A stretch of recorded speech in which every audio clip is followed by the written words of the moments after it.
السلام عليكم ورحمة الله وبركاته. كبجمتوتا ورلفتوتا صالحة إمتي وبتر جرتونا كيساني فيما الحمد لله أن فيا كوتي سن اللي بك جرتن تربين فيا نقاسنا تاسسو نافكني تربيك وبلا نسمته كان كنت يادو دبليكو يافتو كركو بلوك يا كرايون نقافتو أوانا جدون كابو ربي سنا جالتو إلهين كوتي كوفي جلسنا كايتو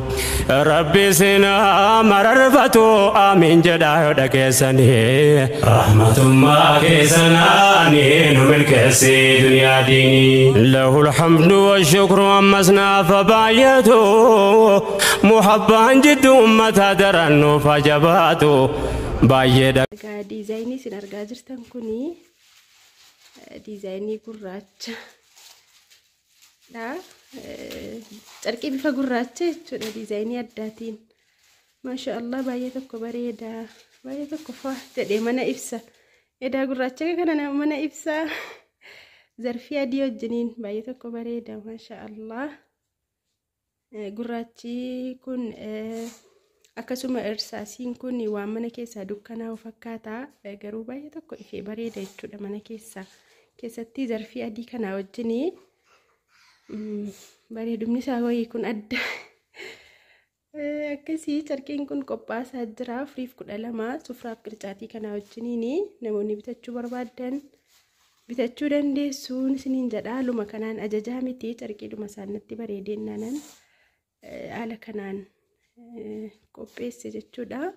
namoonni barbaadanii firaashii afuriif tiraasii 12 sufraa meetira 2 kanaa fi qircaatittii kan qoshashaa kana wajjiniin jechuudha qophaasaatu jira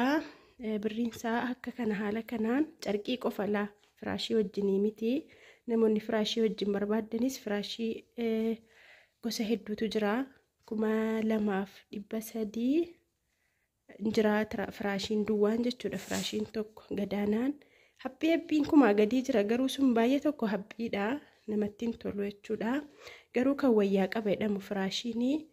2300 1300 dhiifama 1300 1400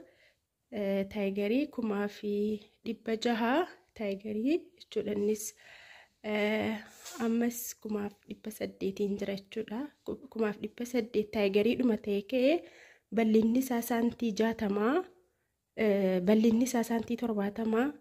tiknasiin isaa yookiin lafarraa ol ka'iinsi isaa yookiin yabbinni isaa saantii 12 jechuudha kanaaf inni 1800 ta'ee yabbuudha bal'aadha bal'ina qabaan mannafamee jiru kuni saantii 60 bal'inni isaa ol ka'iinsi isaa saantii 10 akkasitti silsaa ba'asirii jedhama jechuudha kuni silsaa ba'asraa 12 immoo birrii 1800 firaashiin akkasii kan immoo carqii